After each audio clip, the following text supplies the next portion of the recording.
Более 100 врачей поедут работать в сельские больницы по программе «Земский доктор». Какая поддержка предусмотрена в рамках госпрограммы? Алмазная столица становится ярче. В городе запущена трехлетняя программа преображения. Как изменится город? В Ленском речном порту идет плановый ремонт плавкрана и буксира «Юрий Арбатский». С какими трудностями сталкиваются рабочие?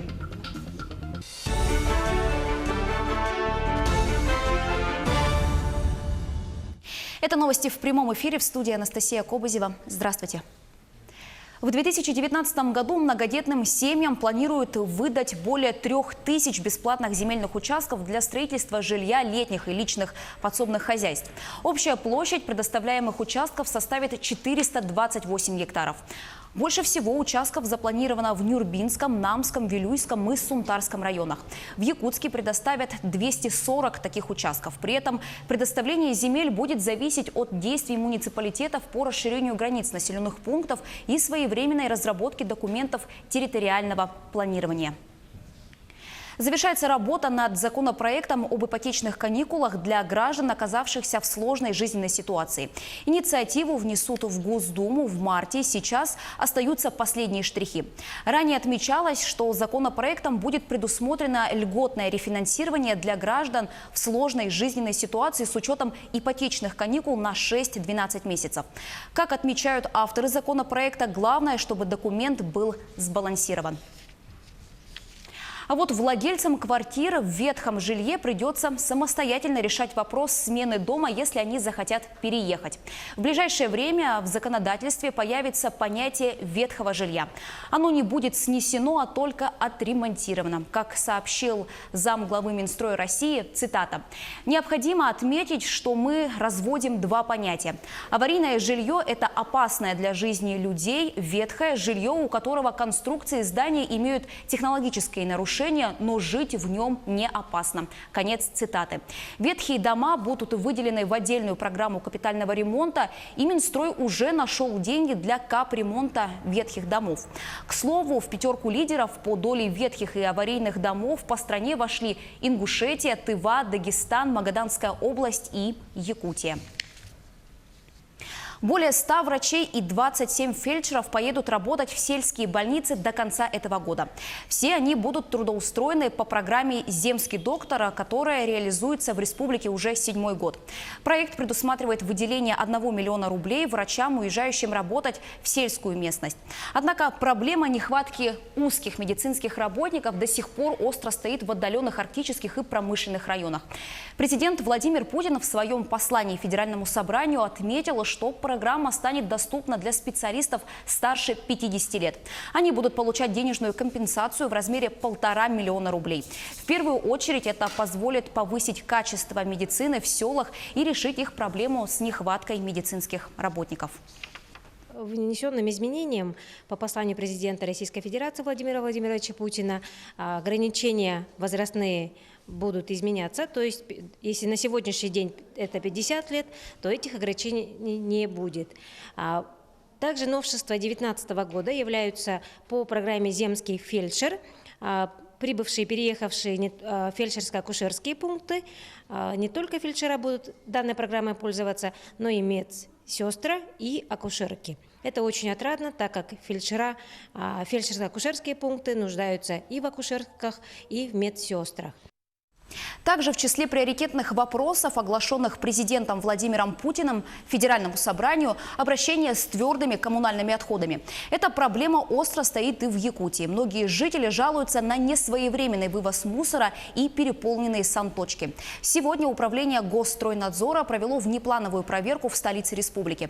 Они объехали несколько адресов с наибольшим количеством жалоб. Если со двора вовремя не вывозят мусор, то жители имеют полное право подать жалобу в прокуратуру или управление Госстройнадзора, чтобы провели проверку по факту несоблюдения федерального закона.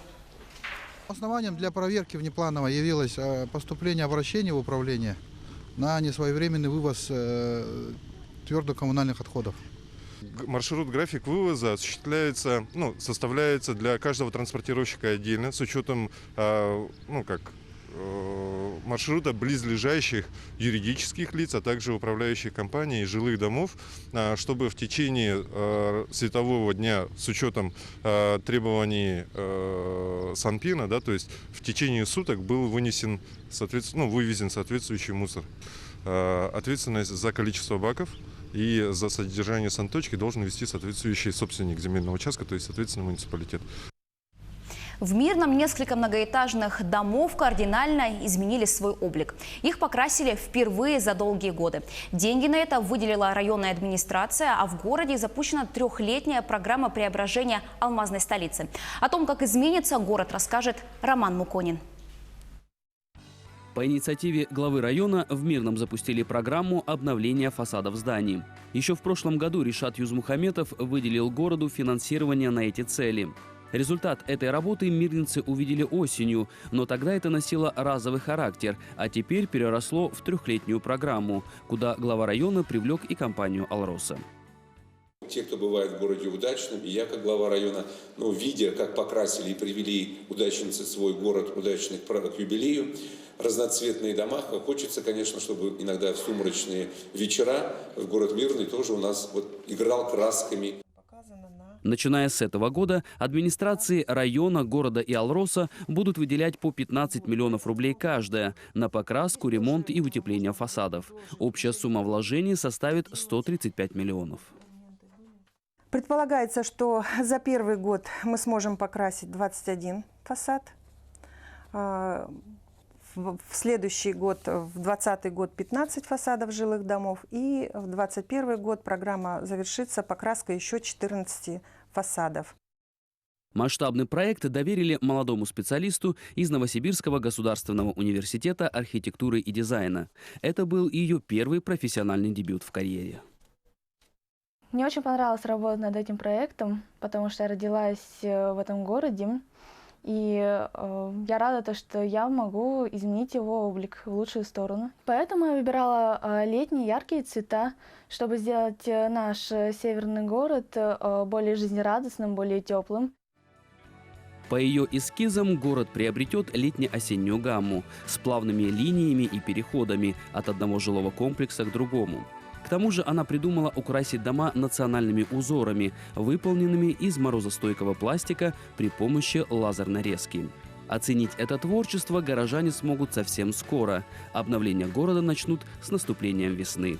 Роман Муконин, Кирилл Шолохов, телеканал «Алмазный край». В Якутске пройдет региональный этап конкурса инновационных стартапов Open Innovation Startup Tour. Это самый масштабный проект в России по поиску перспективных проектов в сфере высоких технологий. Всего тур посетят 10 городов России, а на Дальнем Востоке отбор пройдет в Якутске. На участие заявлено 170 проектов в 3 направлениях. Информационные технологии, биотехнологии в медицине и сельском хозяйстве, а также индустриальные и энергетические технологии. Лучшие из них получат приз 300 тысяч рублей и путевку на международную стартап-конференцию для технологических предпринимателей в России и странах СНГ. Да, 5-6 марта в Якутске, в IT-парке пройдет дальневосточный стартап-тур. Приедут 30 экспертов со Сколково. У нас уже 170 заявок не только из Якутска, с Ярославля, с Москвы, с Хабаровска, с Улан-Удэ, с Владивостока. Это такое большое мероприятие будет, событие в инновационной сфере. Мы надеемся, что наши проекты победят и выйдут в финал конкурса, выиграют призы, которые выставили из Сколково, и наши партнеры, и спонсоры. Будут победители из Якутии, я в этом точно уверен, потому что нас просто больше, да, здесь мы в Якутске. Но в этом году конкуренция будет, потому что очень много проектов приезжает из других городов, они традиционно сильнее. Вот Владивосток, я думаю, слабые проекты точно не отправит. Традиционная ярмарка вакансий для выпускников среднего и высшего образования проходит в столице региона в культурном центре «Сергелякские огни». Нехватка молодых кадров в отдаленных населенных пунктах и районах Якутии вынуждает работодателей каждый год принимать участие в подобных мероприятиях. Об этой проблеме они знают не понаслышке. Только на сегодня по республике открыто более 9 тысяч вакантных мест. Ежегодно в регионе выпускаются около 10 тысяч выпускников. Из них 3700 человек – это специалисты с высшим образованием. Остальные 6 тысяч человек – это выпускники со средним профессиональным образованием. И только половина из них выходит на рынок труда. Со специалистами, конечно, стоит проблема очень острая. Дело в том, что мы являемся самым отдаленным районом нашей республики. И, конечно же, не все с желанием к нам летят. Во-первых, это билеты, стоимость билетов и, конечно же, цены. Проживание, продукты питания, съемная квартира для молодых специалистов – это весьма тяжеловато. Учитывая, что цены на продукты очень дорогие, конечно же, когда студенты приезжают туда, имеет место быть, что скучновато, маловато. Значит, нам требуются учителя в Нижнеколымский район. Это учителя физики, химии, биологии, истории, обществознания, в принципе, весь спектр. В затоне Ленского речного порта идет плановый ремонт плавкрана и буксира «Юрий Арбатский». Работы много, а людей не хватает. До начала таяния льда необходимо полностью отремонтировать дно теплохода. Как идет ремонт судна и с какими трудностями сталкиваются рабочие, расскажем в нашем следующем материале. В затоне Ленского речного порта тихо и спокойно, но только на первый взгляд. Главную рабочую лошадку, буксир «Юрий Арбатский», готовят к навигации. Сейчас идет ремонт внутри судна. Осталось сменить обшивку дна. Здесь трудится бригада из 3 человек. Остались корпусные работы.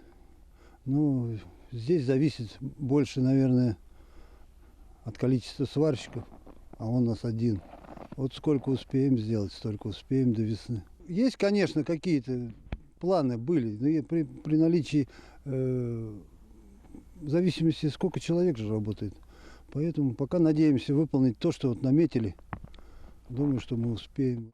К тому же за последний месяц несколько раз отключали электроэнергию. Приходилось заводить дизельный генератор. А это еще потеря времени. У ремонтников на счету каждая минута. Неминуемо приближается весна. К началу навигации судно должно быть готово на все 100. Особенность работы таковы, что, вот видите, корпус остается голый. Вот в случае затопления теплоход утонет. Вот эта трудность самая основная. А все остальное это вроде бы привычная работа, налаженная, которая годами делается. Работа в разгаре. Старые куски обшивки меняются на новые. Для выполнения работы нужно 2 важных компонента – кислород для резки и новый металл. Ими бригада обеспечена. От качества выполненного ремонта зависят технические характеристики теплохода и срок его эксплуатации. И в целом решение навигационных задач порта. Вячеслав Пилипенко, Олег Соснин, телеканал «Алмазный край». Таковы новости к этому часу. Еще больше информации на наших официальных сайтах як24.ру и nvk-online.ru. Спасибо за внимание и оставайтесь с нами.